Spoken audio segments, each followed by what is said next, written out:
साथियों नमस्कार, मैं हरिश्चंद्र बंडवाल इस वीडियो में आप सभी का स्वागत करता हूं। दोस्तों, राहुल गांधी को चौतरफा झटका लगा है और इस बार सिर्फ झटका नहीं लगा है दोस्तों, बल्कि झटके से आगे एक कदम आगे बढ़कर जो मद्रास हाईकोर्ट ने फैसला सुनाया है वो वास्तव में किसी सदमे से कम नहीं है। लेकिन कहते हैं ना दोस्तों कि जो वास्तव में जिसने चोरी की होती है वो ही सबसे ज़्यादा चिल्लाता है।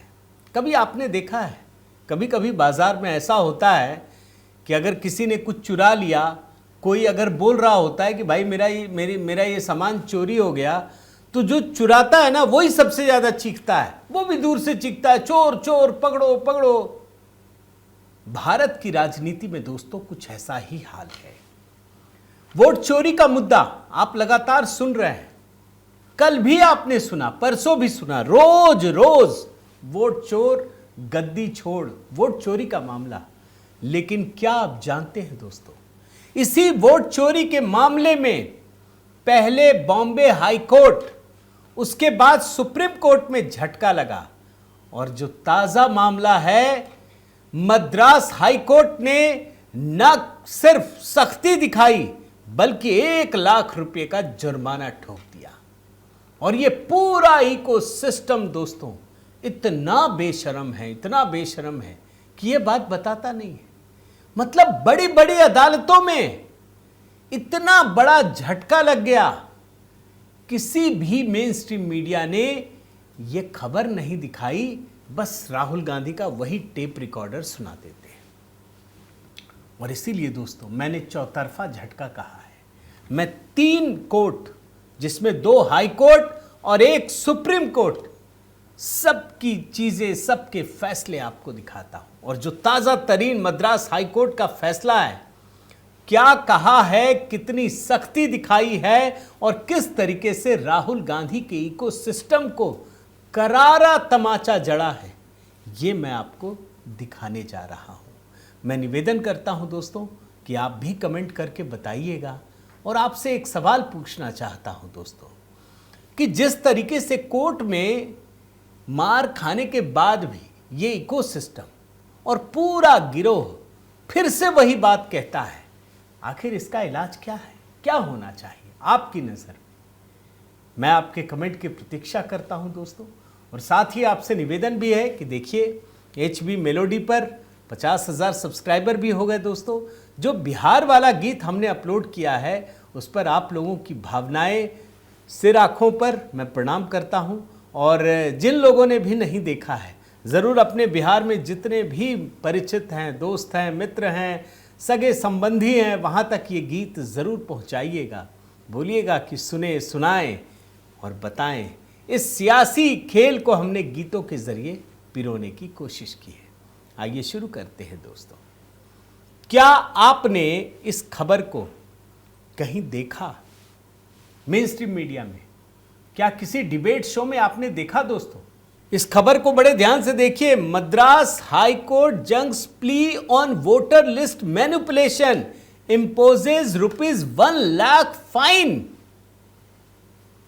मद्रास हाई कोर्ट ने जो राहुल गांधी का वोट चोरी का मुद्दा है, मामला है, उसको करारा तगड़ा झटका दिया है। यह है असली कहानी दोस्तों। और सिर्फ झटका नहीं दिया दोस्तों, दरअसल चुनाव आयोग को लेकर के जो राहुल गांधी ने ये सब कुछ किया था ना दोस्तों, वोट चोरी का मामला, उसी को लेकर एक याचिका डाल दी गई मद्रास हाई कोर्ट में और कहा गया कि आप चुनाव आयोग को निर्देश दीजिए। ये याचिका में मांग की गई थी। मद्रास हाईकोर्ट ने उसको बुरी तरह से फटकार लगाते हुए खारिज कर दिया, बेकार याचिका है। और इस बार मद्रास हाईकोर्ट का गुस्सा इतना बढ़ गया कि याचिकाकर्ता को सिर्फ फटकार नहीं लगाई, बल्कि कहा कि 1 लाख रुपए का जुर्माना इस पर ठोको, जुर्माना भरो। आप फैसला देखिए क्या लिखा हुआ है, मैं आपको कोर्ट का बताता हूं।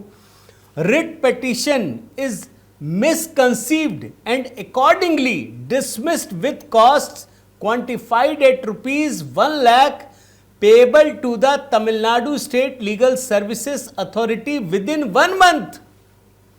Consequently, interim application stands closed. Court ने जो कहा दोस्तों, मैं कोट अनकोट में हिंदी में पढ़कर सुनाता हूं। रिट याचिका भ्रांतिपूर्ण है और इस कारण इसे खारिज किया जाता है। साथ ही 1 लाख रुपए की लागत निर्धारित की जाती है जो तमिलनाडु राज्य विधिक सेवा प्राधिकरण को 1 माह के भीतर भुगतान की जानी है। परिणाम स्वरूप अंतरिम आवेदन भी समाप्त माना जाता है। सोचिए कोर्ट को कितना गुस्सा दिलाया होगा। और मद्रास हाईकोर्ट में जो ये सुनवाई हो रही थी दोस्तों, जानते हैं कौन कौन थे? मुख्य न्यायाधीश MM श्रीवास्तव और जस्टिस G अरुल मुरुगन। इन्होंने कहा कि भाई ऐसी याचिका तो सुप्रीम कोर्ट में भी लंबित है। मैं जरा इनके फैसले की एक और पंक्ति पढ़ता हूं दोस्तों। The petition lacks concrete material and only refers to allegations, counter allegations made on certain platform. मैं हिंदी में करके पढ़ता हूं। यह याचिका ठोस सामग्री से रहित है, मतलब कुछ इसमें तथ्य नहीं है, केवल कुछ मंचों पर किए गए आरोपों और प्रत्यारोपों का उल्लेख करती है। याचिका में केवल उन्हीं आरोपों की पुनरावृत्ति की गई है बिना किसी स्वतंत्र शोध के। मतलब राहुल गांधी ने भोंपू बजाया, सारे बजने लगे उसके, जो इकोसिस्टम के लोग हैं। मतलब आंख कान नाक से, जिसको कहते हैं ना गांधी जी के 3 बंदर कि बंद किए रहते, वह राहुल गांधी ने कहा वही सारे बंदर हैं ये। दरअसल अगर सही मायने में समझिए तो खुद कुछ नहीं है। राहुल गांधी ने कहा अरे देखो कान काट के ले गया, सब चिल्लाने लगे कान काट के ले गया। देख ही नहीं रहे कि मेरा कान है भी या नहीं है, देख ही नहीं रहे, वो हल्ला कर रहे हैं कान काट के ले गया। ये वो हाल है। साफ साफ कहा है याचिका में केवल उन्हीं आरोपों की पुनरावृत्ति की गई है बिना किसी स्वतंत्र शोध के। यह न्यायालय से एक व्यापक जांच की मांग करती है। वर्तमान स्वरूप और सामग्री के आधार पर यह अस्पष्ट है और इसमें आवश्यक विवरण और विशिष्ट तथ्य नहीं है। मतलब कुछ भी नहीं है, मैं ये कहना चाहता हूं। याचिका में क्या मांग की गई थी? ये याचिका दोस्तों एक अधिवक्ता है वी वेंकट शिव कुमार, उसके द्वारा दायर की गई थी। और इस वकील को कम से कम कुछ तो पढ़ना चाहिए। बस राहुल गांधी ने भोंपू बजाया, उसी को लेकर पहुंच गए। और जानते क्या मांग करते हैं हाई कोर्ट से? कि आप चुनाव आयोग को आदेश दीजिए। यह कहा कि आयोग सभी निर्वाचन क्षेत्रों के लिए प्रासंगिक मतदाता सूची डेटा को ऐसे दे जिससे मशीन ही पढ़ ले, सार्वजनिक रूप से उपलब्ध कराए। और साथ ही दोस्तों इसमें जितनी भी कार्रवाई है, जांच है, ऑडिट है, डिटेल रिपोर्ट है, सब उपलब्ध कराया जाए। कोर्ट को वास्तव में कितना गुस्सा आया होगा आप समझिए। कोर्ट की एक लाइन, फैसले की एक लाइन पढ़ता हूं। याचिका में आयोग को अपनी स्थिति स्पष्ट करने का जो निर्देश देने की मांग की गई है, ऐसा कोई निर्देश प्रदान नहीं किया जा सकता। ऐसा कुछ कहा ही नहीं जा सकता। ये मद्रास हाई कोर्ट ने, आप कल्पना कीजिए, मैं अगली जब अभी कड़ी जोड़ता हूं ना बॉम्बे हाई कोर्ट से, तब आपको समझ में आएगा कि कितना गुस्सा आया होगा। यह कोई छोटी घटना नहीं है। क्या राहुल गांधी ने माफी मांगी दोस्तों? नहीं मांगी। राहुल गांधी ने क्या आरोप लगाया था आप जानते हैं ना? बीते अगस्त में एक प्रेस कॉन्फ्रेंस किया और यह आरोप लगा दिया कि चुनाव आयोग और भारतीय जनता पार्टी मिलकर चुनाव में धांधली करती है। और यह भी कहा कि लोकसभा चुनाव के बाद जो विधानसभा का चुनाव हुआ उसमें वोटर लिस्ट में छेड़छाड़ की गई है। हालांकि आयोग ने इसकी बहुत क्लैरिटी दी दोस्तों, एक एक चीज पर क्लैरिफिकेशन दिया, बताया, डेटा दिया, इतने सारे फैक्ट चेक किए। अच्छा, मजे की बात आपको बताता हूं दोस्तों, इसी मुद्दे पर, यह महाराष्ट्र चुनाव की बात बता रहा हूं, इसी को लेकर महाराष्ट्र हाई कोर्ट और सुप्रीम कोर्ट में भी याचिका दाखिल की गई है। मुंबई हाई कोर्ट और सुप्रीम कोर्ट, आरोप क्या है जानते हैं भाई? जो चुनाव हुआ दोस्तों, लोकसभा चुनाव का 2024 पिछले साल, और उसके बाद नवंबर में हुआ, तो वोटिंग परसेंटेज बढ़ गया। तो ये कहने लगे कि ये वोट की चोरी हो गई है। सिर्फ इसलिए बॉम्बे हाईकोर्ट में जब ये मामला गया दोस्तों, उसने तुरंत खारिज कर दिया। और बॉम्बे हाईकोर्ट ने क्या कहा, मैं जरा पढ़ता हूं, तब आपको समझ में आएगा। उस समय भी कोर्ट को बहुत गुस्सा आया, बोला आपने हमारा समय बर्बाद कर दिया है। मैं कोट अनकोट में पढ़ता हूं, हमें इस बात में कोई संदेह नहीं है कि इस रिट याचिका को त्वरित रूप से खारिज करने की आवश्यकता है। तदनुसार इसे खारिज किया जाता है, मतलब इसको तुरंत खारिज करना चाहिए और मैं खारिज करता हूं। इस याचिका की सुनवाई ने व्यावहारिक रूप से पूरा दिन ले लिया, जिसके कारण हमारी तात्कालीन कारण सूची को एक तरफ रख दिया गया और इस कारण से याचिका निश्चित रूप से लागत के साथ खारिज किए जाने की पात्र है। हालांकि हम ऐसा करने से बचते हैं। दोस्तों, ये बॉम्बे हाईकोर्ट की टिप्पणी बता रहा हूं, फैसले में लिखा हुआ है कि आपने हमारा पूरा दिन खराब कर दिया। हम कुछ और काम कर सकते थे, वो कर नहीं पाए। आपको सिर्फ खारिज ही नहीं, पनिशमेंट भी देना चाहिए, आपको जुर्माना भरवाना चाहिए। हालांकि कोर्ट ने कहा कि हम ऐसा नहीं करेंगे, जो अभी हाईकोर्ट, मद्रास हाईकोर्ट ने किया। आप सोचिए कोर्ट से कैसे खिलवाड़ किया जाता है। और इस केस में भी दोस्तों वही इकोसिस्टम।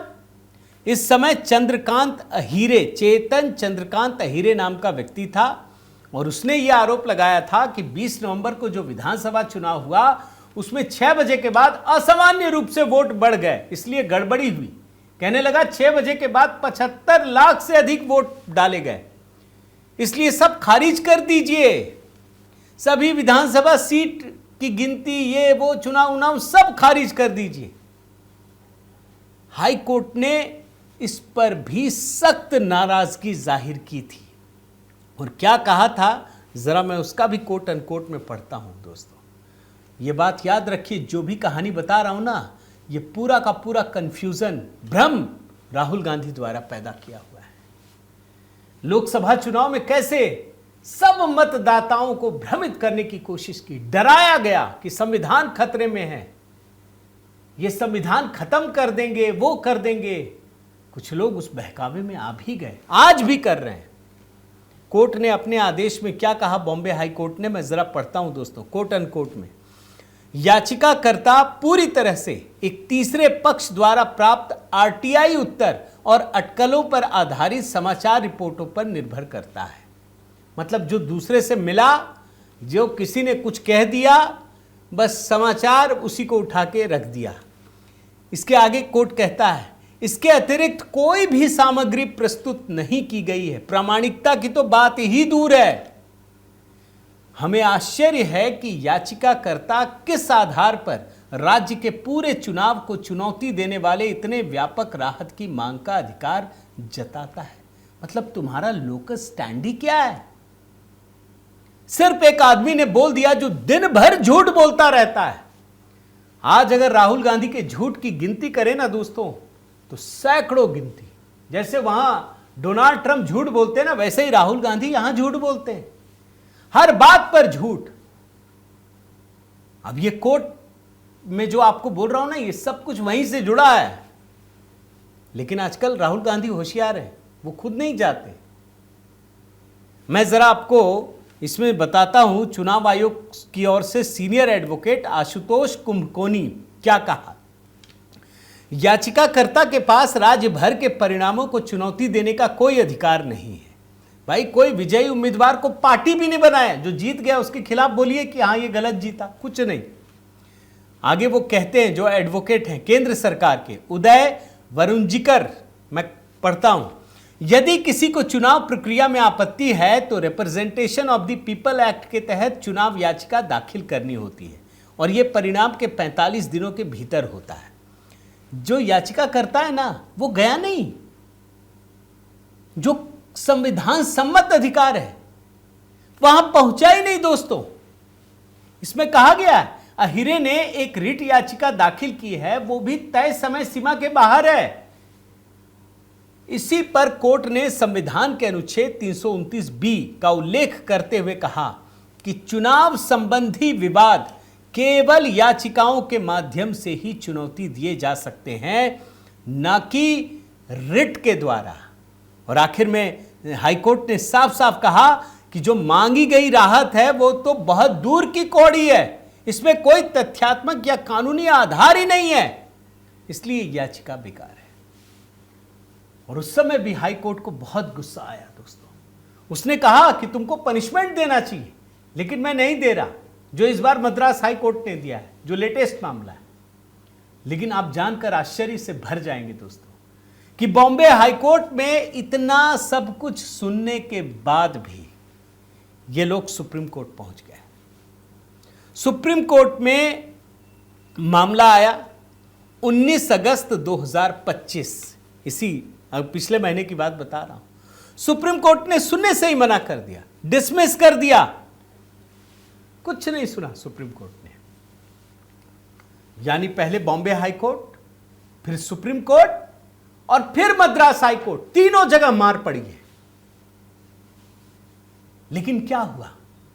क्या टीवी चैनलों ने जोर जोर से बताया?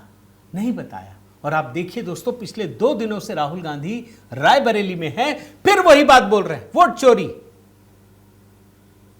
इन्हें किसी देश की कोर्ट पर भरोसा नहीं है, ना हाई कोर्ट, ना सुप्रीम कोर्ट, किसी पर नहीं, ना चुनाव आयोग। इनको देश के किसी भी संवैधानिक संस्था पर भरोसा नहीं है। ये वही काम कर रहे हैं कि किसी तरीके से नेपाल और बांग्लादेश की घटना भारत में हो जाए। मैं रायबरेली में जो इन्होंने बयान दिया है, जरा देखिए, फिर से बोल रहे हैं हम हाइड्रोजन बम फोड़ देंगे। आप जरा देखिए, इनका एक छोटा बयान सुनाता हूं, सुनिए। वोट चोर गद्दी चोर की बात है ना, ये फैल रही है, आग जैसे फैल रही है, तो डिस्टर्ब हो रहे हैं लोग। पूरे देश में चलेगा सर अभियान? ये भैया आप देखना, अभी थोड़ा टाइम दो मुझे, फिर देखना क्या होता। देख रहे हैं ना, टेप रिकॉर्डर चल रहा है। लेकिन देश की जनता को जागरूक होना चाहिए दोस्तों। आप जानते हैं, एक खतरनाक कहानी आपको बताता हूं। शाम वाले वीडियो में मैंने थोड़ा हिंट किया था, मैं आज आपको अभी दिखाता हूं, क्योंकि ये तो पूरा वोट चोरी का मामला है। आप जानते हैं, भारतीय जनता पार्टी ने एक खुलासा किया है कि राहुल गांधी जो ये वोट चोरी का पूरा कैंपेन चला रहे हैं, ये पूरा का पूरा म्यांमार से संचालित हो रहा है। आप सोच सकते हैं, विदेशों से भारत के चुनाव को, उसको भ्रमित करने का काम किया जा रहा म्यांमार से, जहां रोहिंग्या आबादी रहती है, जहां से भाग कर आई है। अब आपको मैं एक एक करके बहुत संक्षिप्त में दिखाता हूं दोस्तों, बड़े गौर से आप इसको देखिएगा, जो खुलासा लोगों ने सोशल मीडिया पर किया है और तमाम तरीके से। राहुल गांधी ने 7 अगस्त 2025 को वोट चोरी पर एक प्रेस कॉन्फ्रेंस की थी। आप जानते हैं ना, एक वेबसाइट तैयार की गई। ये वेबसाइट आप देखिए, इसी वेबसाइट से ये माहौल बना रहे हैं और इसी में वोट चोरी को लेकर एक पीडीएफ फाइल अपलोड की गई। अब बहुत सारी चीजें हम समझ नहीं पाएंगे दोस्तों, लेकिन जैसे ही आप बिल्कुल लेमैन की भाषा में समझेंगे ना, आपको पता चलेगा कि कितना गहरा राज है, कितनी बड़ी साजिश है। एक पीसी करते हैं प्रेस कॉन्फ्रेंस, एक वेबसाइट बनाते हैं, वेबसाइट में एक पीडीएफ अपलोड की जाती है कि इसमें वोट चोरी का मुद्दा रहेगा। अब जो इंजीनियर है दोस्तों, हालांकि अब तो सामान्य रूप से भी लोग देखते हैं, जब इस फाइल के मेटा डेटा को देखा गया तो ऐसी जानकारी लगी जिससे आपको के होश उड़ जाएंगे। मैं तो दंग रह गया। इसमें दिखा दोस्तों कि पीडीएफ फाइल +6.30 मतलब 6.5 घंटे के टाइम जोन से अपलोड की गई है। यानी जो कोऑर्डिनेटेड यूनिवर्सल टाइम है उससे 6.5 घंटे आगे का समय है, और ये म्यांमार का समय है। जैसे भारत का समय है ना 5.5 घंटे, जो इलाहाबाद से गुजरता है, यही तो स्टैंडर्ड टाइम है ना। इसमें जो टाइम जोन दिख रहा है वो म्यांमार का है। यानी ये पूरा ऑपरेशन म्यांमार से चल रहा है। और तो और दोस्तों, जरा आगे बढ़िए। इस मेटा डेटा को खंगालने पर जिस कंप्यूटर पर यह पीडीएफ फाइल बनी है, और जिस समय इस कंप्यूटर से इसे एक्सपोर्ट किया गया उस समय भी टाइम जोन 6.5 घंटे प्लस ही है। यानी म्यांमार में स्थित किसी कंप्यूटर से इसको तैयार किया गया और वहां से इसको एक्सपोर्ट किया गया। और आगे बढ़िए, इस पीडीएफ फाइल को गूगल ड्राइव पर शेयर किया गया, जिससे इसके तैयार करने के टाइम जोन में कोई बदलाव नहीं आया और ये पीडीएफ फाइल एडोब इलस्ट्रेटर पर बनाई गई है। आप एक एक चीज देखते जाइए, बिल्कुल लेमैन की भाषा में आपको बता रहा हूं। और इतना ही नहीं दोस्तों, इस पीडीएफ फाइल को बनाने और दूसरी जगहों पर भेजने के लिए वीपीएन का इस्तेमाल किया गया। वीपीएन समझते हैं ना, जैसे वीपीएन जो है वो पहचान छिपाने के लिए करते हैं। वीपीएन ऑन कर दिया आपने तो आप इंटरनेट का तो इस्तेमाल करते हैं, लेकिन आप कहां से जुड़े हैं, क्या करते हैं, किस देश में, सब बदल जाता है, क्योंकि आईपी एड्रेस और नेटवर्क सब बदल जाता है। आईपी एड्रेस हो सकता है आप यहां बैठे हैं दिल्ली में और आप अमेरिका का दिखा दें। जैसे कई बार होता है ना कि पाकिस्तान की वेबसाइट नहीं खुल रही है, आप वीपीएन पे जाइए, अपना आईपी एड्रेस अमेरिका का कीजिए तो खुलने लगेगा।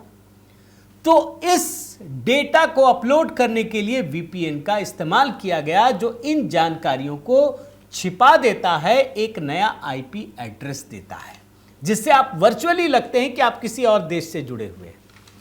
राहुल गांधी के लिए दोस्तों जिन पीडीएफ को बनाया गया उसमें वीपीएन का इस्तेमाल किया गया, लेकिन मजे की बात जानते क्या है कि वीपीएन का इस्तेमाल करते हुए भी जो टाइम जोन होता है उसमें बदलाव नहीं होता और उसमें भी 6.5 घंटे प्लस दिख रहा है, जो म्यांमार का टाइम जोन है।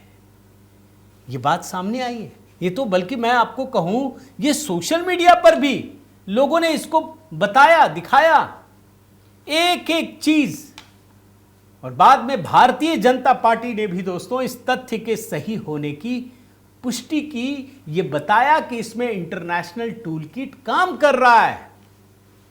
और जब ये खुलासा हुआ दोस्तों, कांग्रेसियों के मुंह सिल गए, समझ ही में नहीं आ रहा है क्या बोले। एक इनकी जो सोशल मीडिया की हेड है सुप्रिया श्रीनेत, वो सामने जरूर आए, क्या बताया, सिस्टम में गड़बड़ी है। अरे सिस्टम में गड़बड़ी है, इससे पल्ला आप झाड़ लेंगे। सवाल यह है कि यदि पीडीएफ फाइल भारत में बन रही थी तो म्यांमार का टाइम जोन क्यों आया? इसका जवाब कांग्रेस के पास बिल्कुल नहीं है दोस्तों। और आपको एक जानकारी देता हूं, राहुल गांधी का म्यांमार से बड़ा गहरा नाता है दोस्तों। आप याद कीजिए 2014 में जब ये चुनाव बुरी तरह से हार गए थे तो 28 फरवरी 2015 को 60 दिनों के लिए, सुन लीजिए, 60 दिनों के लिए गायब हो गए। एसपीजी ढूंढती रही, टॉर्च लेकर घूम रही थी, राहुल गांधी जी कहां हैं? राहुल गांधी जी का पता ही नहीं चल रहा था। कल जो मैंने सुरक्षा वाली कहानी बताई है ना, एसपीजी तब भी 2015 में ढूंढ रही थी। बाद में पता चला कि 1 मार्च से 22 मार्च तक 21 दिनों के लिए ये म्यांमार में थे और अक्सर इन देशों की यात्रा करते रहते हैं, आप समझ लीजिए। और सोशल मीडिया में दोस्तों कुछ लोगों ने यह भी खुलासा किया कि राहुल गांधी की प्रिय मित्र और सीएनएन एक संवाददाता है, उसी ने यह प्रेजेंटेशन बनाया है जिनका म्यांमार से गहरा रिश्ता। हालांकि मैं इसके बारे में नहीं पुष्टि कर सकता, लेकिन यह बात तो सार्वजनिक है, यह बात तो साफ साफ लिखी हुई है। और क्या आप जानते नहीं है दोस्तों कि कांग्रेस का रोहिंग्या मुसलमानों के साथ कितना खास रिश्ता है? ये भारत में म्यांमार से बांग्लादेश के रास्ते भारत में घुसते हैं और यहां रह रहे हैं, नागरिक बनकर रह रहे हैं। इन्हीं को हटाने के लिए जब चुनाव आयोग काम करता है तो राहुल गांधी, तेजस्वी यादव, अखिलेश यादव समेत तमाम ये पार्टियां उसका विरोध करती हैं। आप सोचिए कितनी बड़ी साजिश रची जा रही है। क्या दूसरे देशों के नागरिकों से भलकर आप चुनाव जीतना चाहते हैं? क्या रोहिंग्या मुसलमानों के भरोसे आप चुनाव जीतना चाहते हैं? क्या बांग्लादेशी घुसपैठियों के सहारे आप चुनाव जीतना चाहते हैं? यकीन मानिए दोस्तों, ये एक गहरी साजिश है और इस पर सतर्क रहना जरूरी है, क्योंकि मामला अब कोर्ट कचहरी का नहीं है। भाई अगर कोर्ट में खारिज हो गया इनके बयान पर तो चुप होना चाहिए, लेकिन ये चुप नहीं होंगे। या और जोर जोर से बोलेंगे, और यहीं आकर सारी साजिश नजर आती है। मैं निवेदन करता हूं दोस्तों, ज़रूर कमेंट करके अपनी राय रखिएगा, बताइएगा इसमें सरकार को क्या करना चाहिए। अगर आपने चैनल सब्सक्राइब नहीं किया है तो ज़रूर कीजिए, लाइक कीजिए, बेल आइकन दबाइए। और हाँ दोस्तों, HB मेलोडी पर देखिए बिहार चुनाव को लेकर ये गीत अपलोड किया है, तुरंत कमेंट सेक्शन में जाइए, क्लिक कीजिए, सुनिए। बहुत बहुत धन्यवाद। जय सिया राम।